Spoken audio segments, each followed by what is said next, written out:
Brooke Shabbat Yam, brothers and sisters, Hebrews in Jamaica, the Caribbeans, the West, to the four corners of the earth scattered greetings. This Shabbat lesson we're going to title it The Sin of Adam.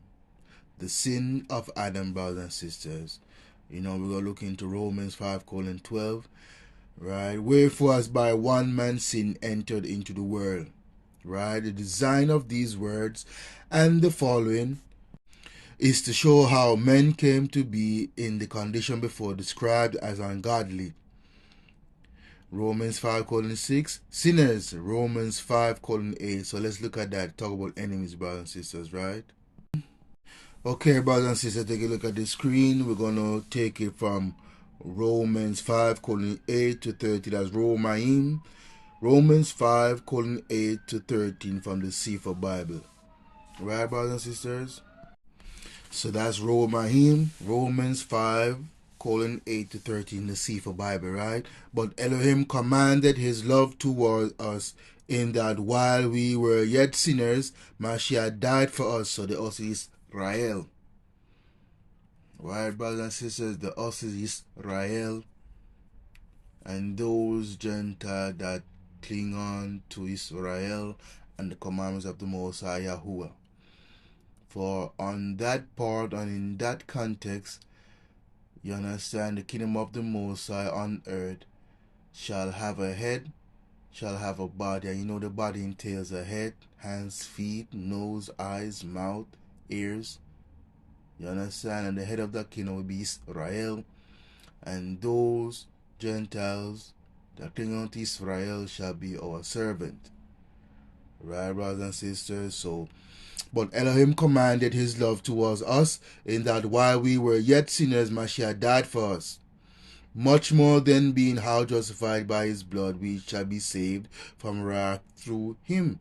For if when we were enemies, we were reconciled to Elohim by the death of his Son, much more being reconciled, we shall be saved by his life.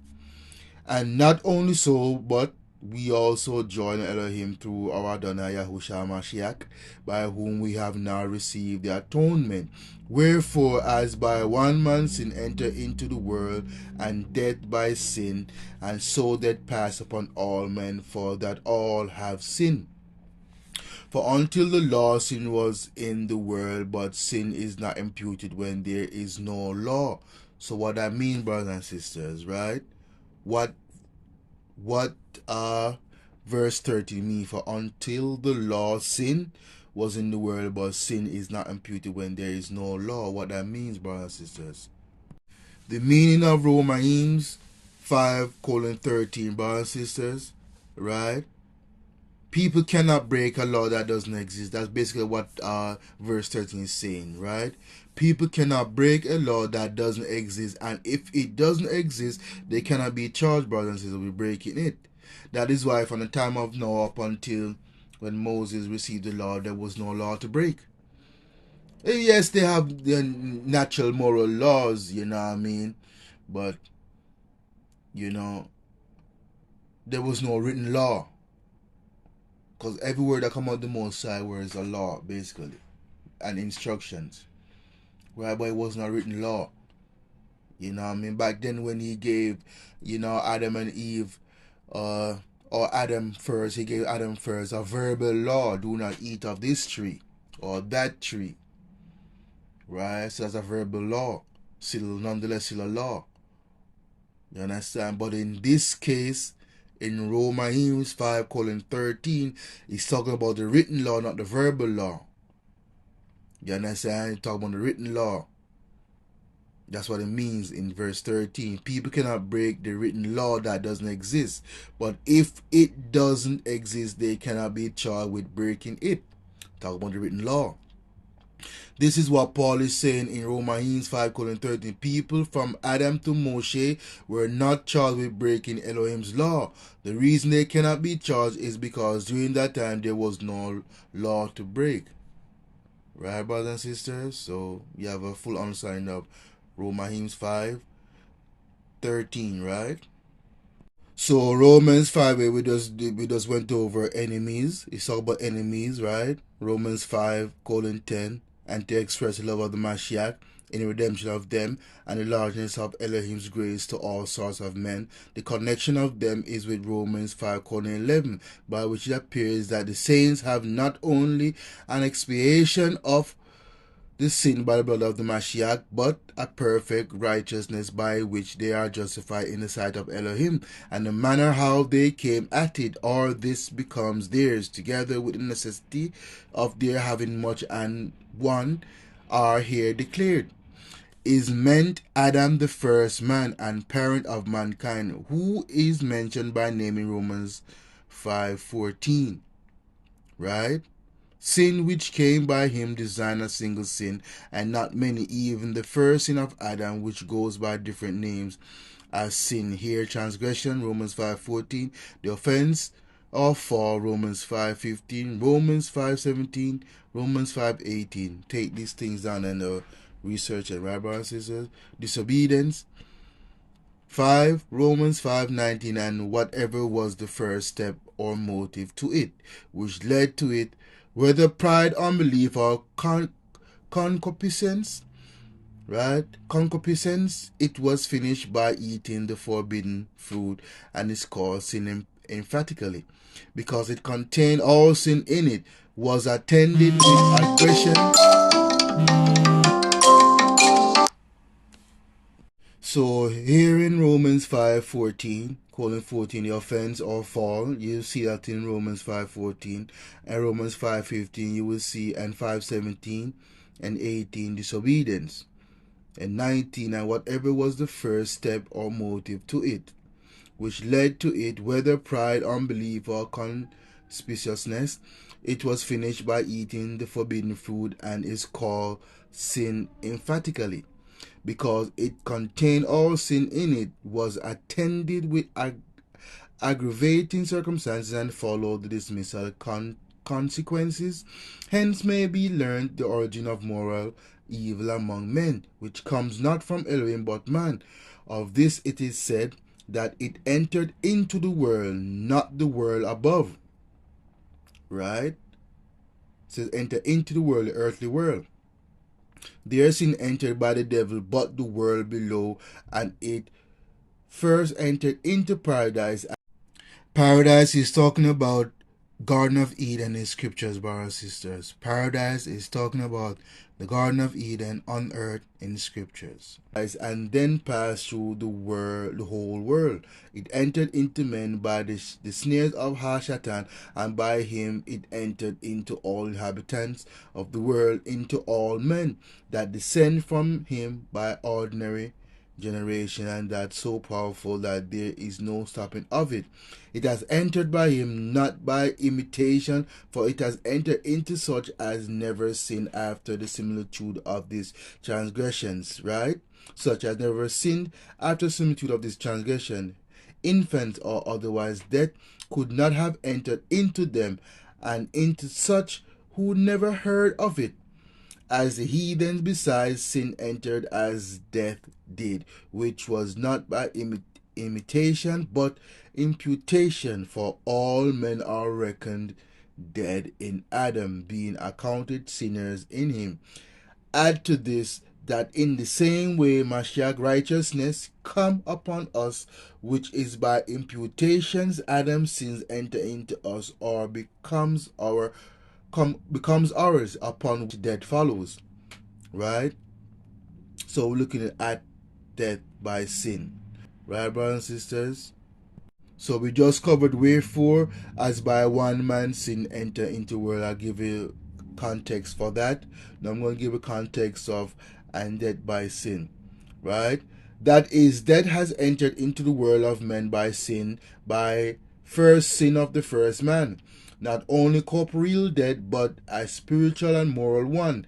Man, in consequence of this, becoming dead in sin, deprived of righteousness, and adverse and impotent to all that is good, and also an eternal death, to which he is liable, for the wages of sin is death.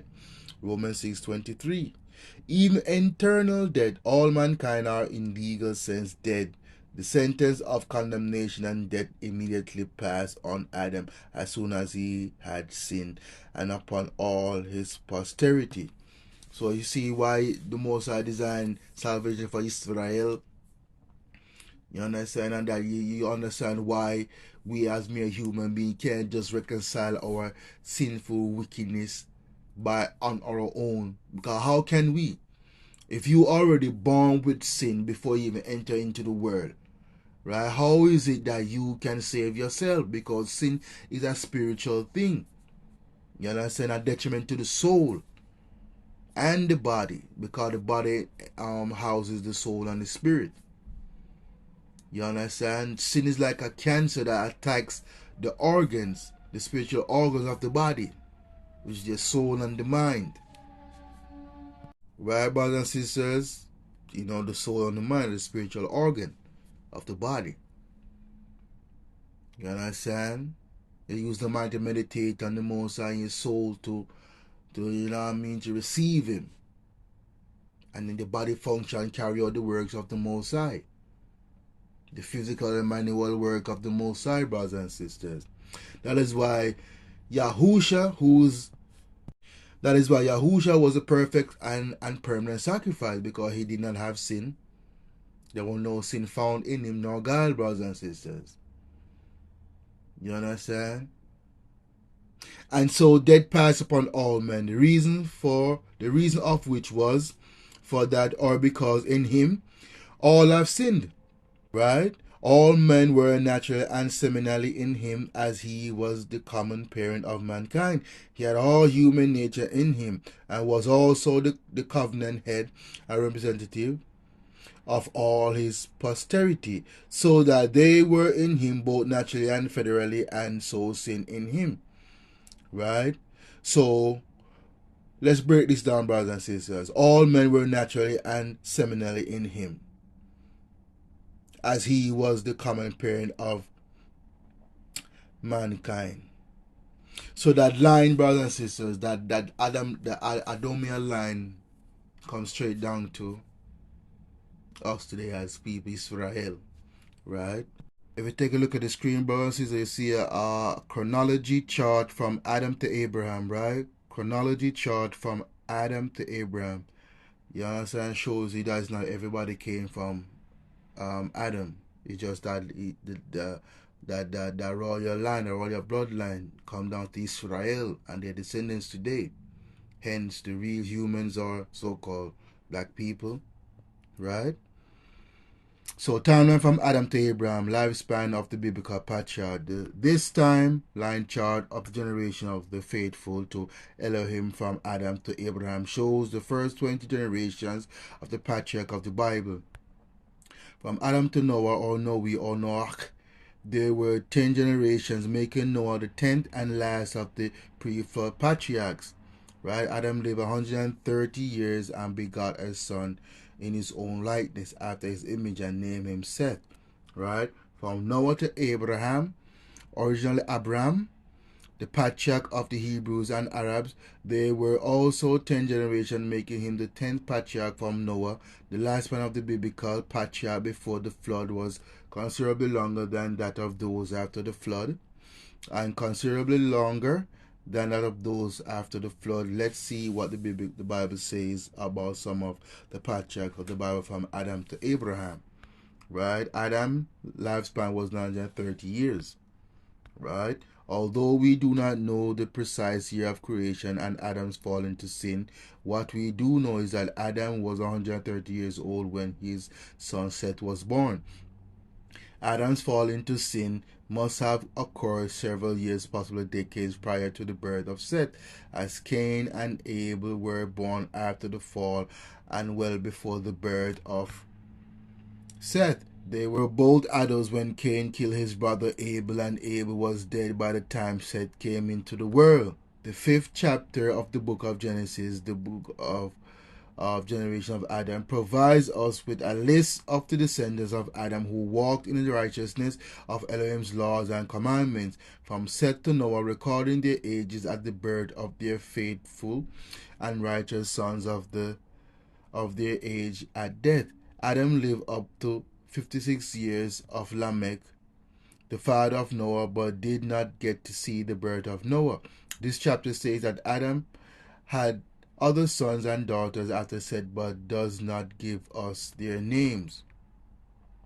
Seth's lifespan was 912 years, right? Seth replaced his righteous older brother Abel, who was murdered by his oldest brother Cain in Genesis 4. Right, brothers and sisters? Genesis 4:25, Adam knew his wife again, and she bore a son and named him Seth, for Elohim has appointed another seed to be instead of Abel, whom Cain killed. And the birth of Seth, Adam was 130 years old and did not raise him according to righteousness. He taught him to walk in sinful ways instead of teaching him to walk in the righteous ways of the Adonai. In other words, Adam raised Seth to be just like him. Right? Genesis 5:3, Adam lived 130 years and begot a son in his own likeness, after his image, and named him Seth. Genesis 5:3, which says that Adam became the father of a son in his image and likeness, as to demonstrate that the image and likeness does not refer to the spiritual aspect. However, it is this text that demonstrates that the image and likeness refer to the spiritual part, because the appearance of Adam had not changed after the fall, but his spiritual condition changed. He became spiritually dead. You could see that in Ephesians 2:1-3. So Seth, son of Adam, was born in the image and likeness of Adam. But it is no longer said that they are in the image and likeness of Elohim. The change in Adam was a spiritual one, not a physical one, because the physicality still remained. It's a spiritual aspect of Adam changed, right? Thankfully, Seth, over the course of his life, and as he matured, became increasingly aware of sin and began to reject the ways of his father Adam. After the birth of his son Enosh, he decided not to raise him the way his father raised him. He decided not to teach him the things his father taught him. He began to differentiate himself from the image and likeness of his father and to call on the name of Yahuwah and common Hebrew Edom, indicating that someone was seeking to conform to Elohim. The Bible suggests that after the birth of Enosh, each man listed in Seth's bloodline taught his son to walk in the ways of his forefather Seth, and his tradition of faithfulness to Elohim's was passed on from father to son all the way to Noah, Abraham, and ultimately Yahusha.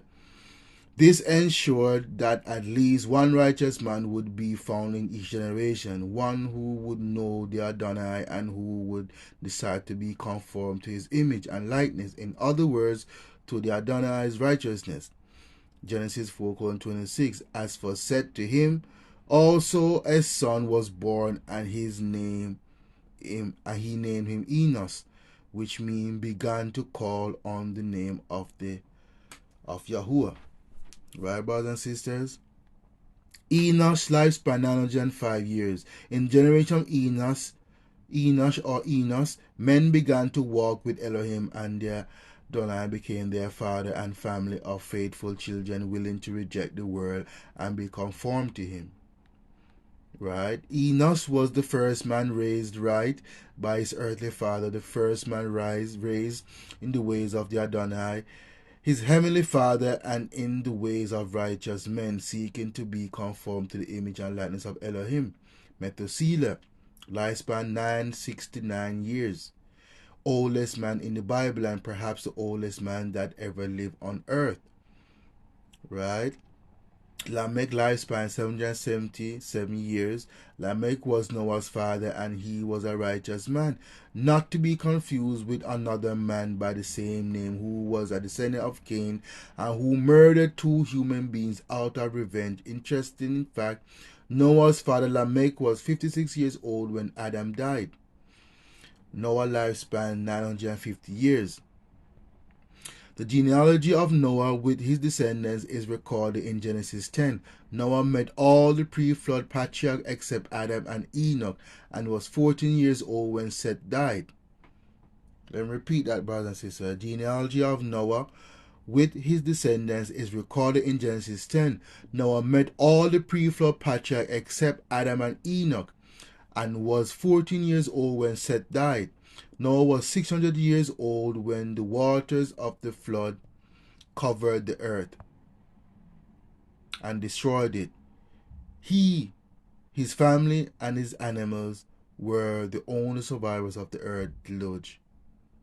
They survived by planning carefully and preparing beforehand by sheltering inside the ark Noah had built before the catastrophic event and by eating the food they had stockpiled inside.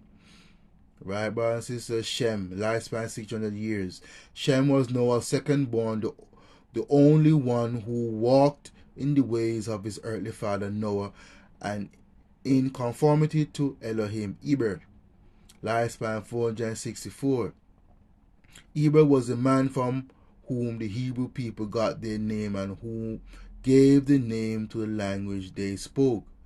Peleg, lifespan 239 years. Before the building of the Tower of Babel, the people spoke one language, a common Hebrew idiom, meaning they were of one accord and conformed to one another. After rebellion at the Tower of Babel, the people began to speak other language and common Hebrew idiom, meaning they were no longer of one accord, no longer conformed to the one another, and began to differentiate by walking in accordance to the desires of their flesh. Right, brothers and sisters?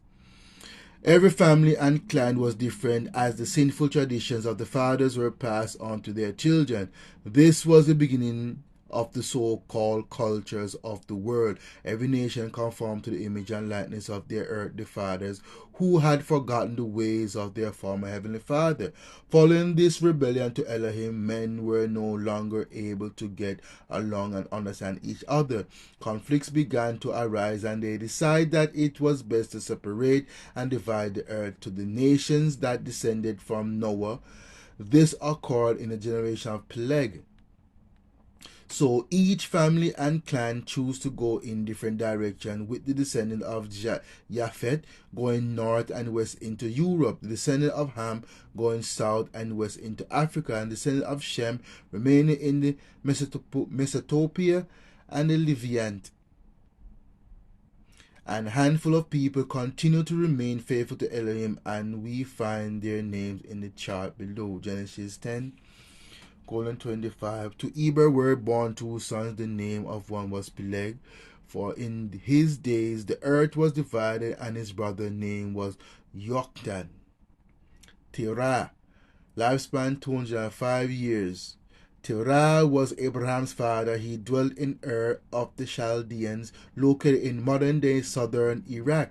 The city of Ur was an important and wealthy Sumerian city-state in ancient Mesopotamia, a major urban center and major port on the Persian Gulf. The city of Ur controlled much of the commerce in Mesopotamia and traded with many parts of the unknown world, gold, silver, and precious stones, among other things. The city had a stratified social system with upper and lower classes, which includes servants, right? One would enjoy great luxury and splendid mansions if he belonged to a high social rank. Genesis 11 27 28. This is the generation or genealogy of Terah. Terah begot Abraham or Abram, Nahor, and Haran. Haran begot Lot, and Haran died before his father Terah in his native land in Ur of the Chaldeans. Ur's economic life was centered on trading and imports. Wealth and greed were all around, and one could just breathe them in the air. Spiritually, the city built on self became even more corrupted by the adultery of material things, high social position and wealth by a missing fortunes tainted by the blood of exploited servants. The city's patron deity was Nana, the Sumerian and Akkadian moon god. The runes, you see, Akkadian moon god, the same line from the Islam, right? Academia Moon God Allah, right?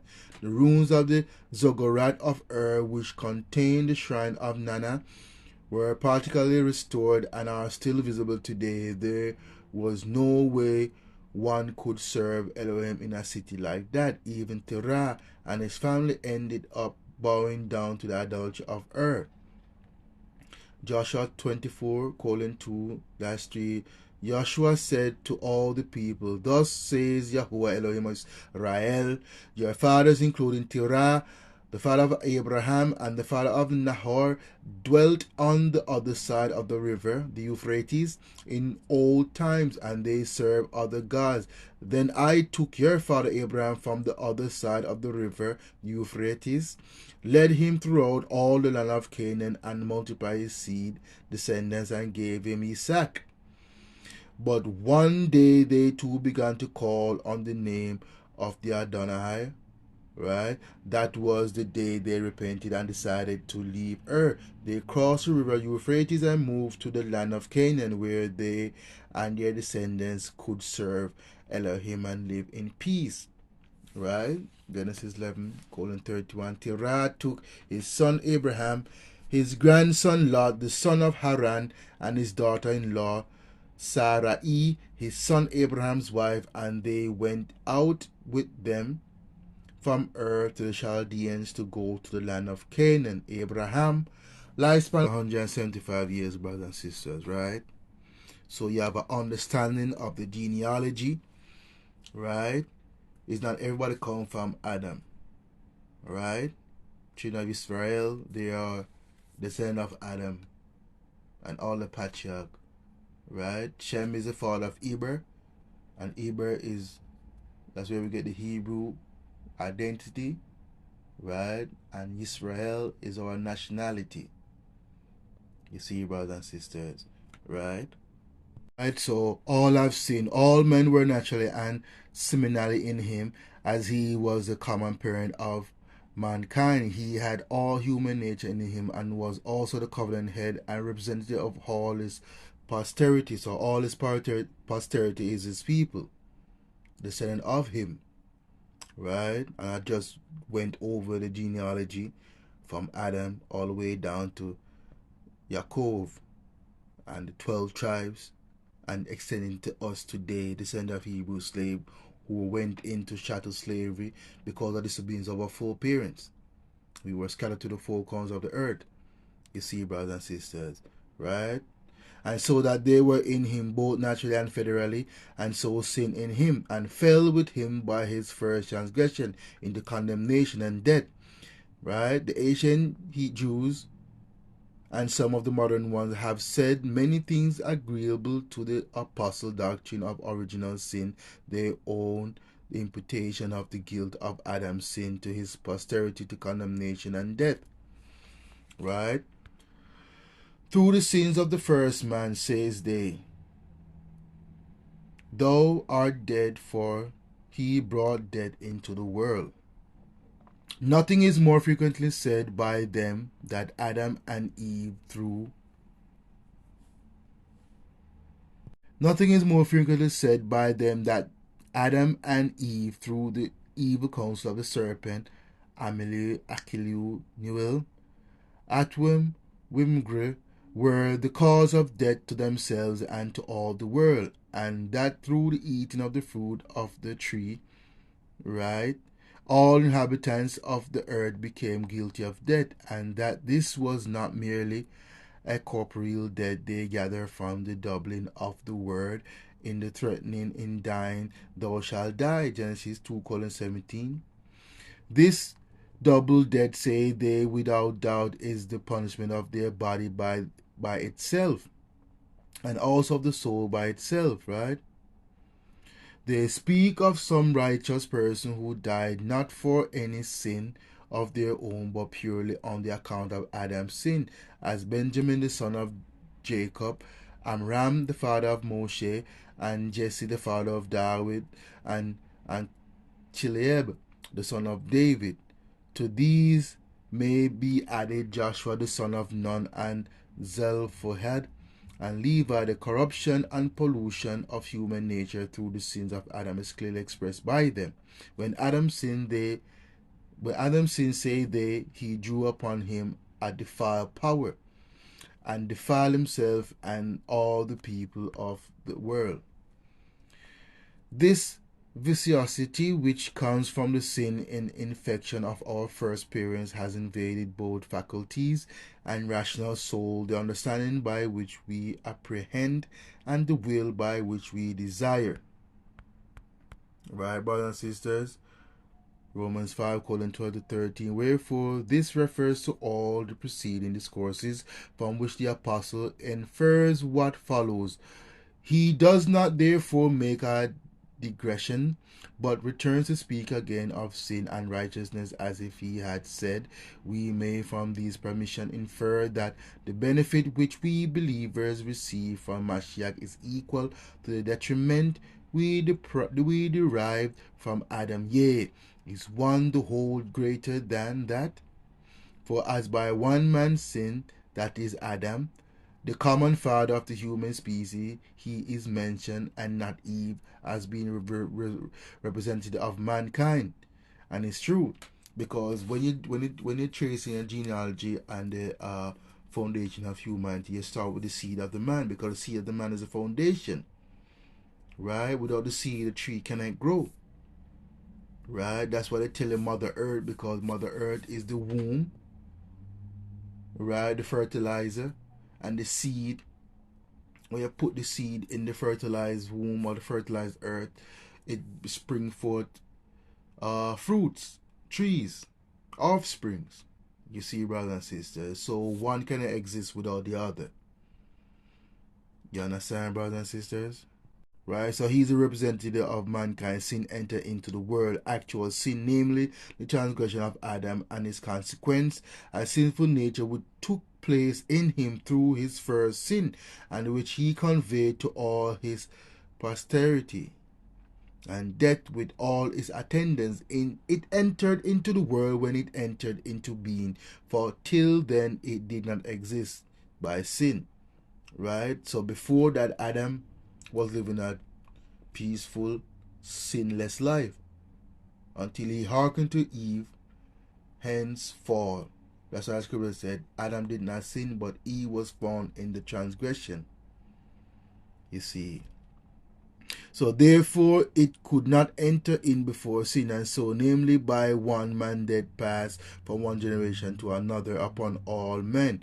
For that all have sinned, namely in is they are so far involved in his first transgression and his consequence, and so certainly derive a sinful nature from him, that they become obnoxious to death instead of for that doctor Doddridge renders unto which, namely unto death, mentioned in the preceding clause. All have sinned, in which every way the expression is rendered, the words are evidently intended to assign the reason why death came upon all men, infants themselves not excepted. For until the law For from the fall of Adam unto the time when Elohim gave the law by Moshe, as well as after it, sin was in the world, as appeared by the continual execution of his punishment, that is death. But it is self-evident principle that sin is not and cannot be imputed where there is no law, since the very essence of sin consists in the violation of a law, and consequently, sin we see in fact that sin was imputed, we must conclude that the persons to whose account it was charged were under some law. Now this, with respect to infants, would not be the law of nature any more than the law of Moshe, for an infant could not transgress that. It must therefore have been the law given to Adam, hence the verbal law.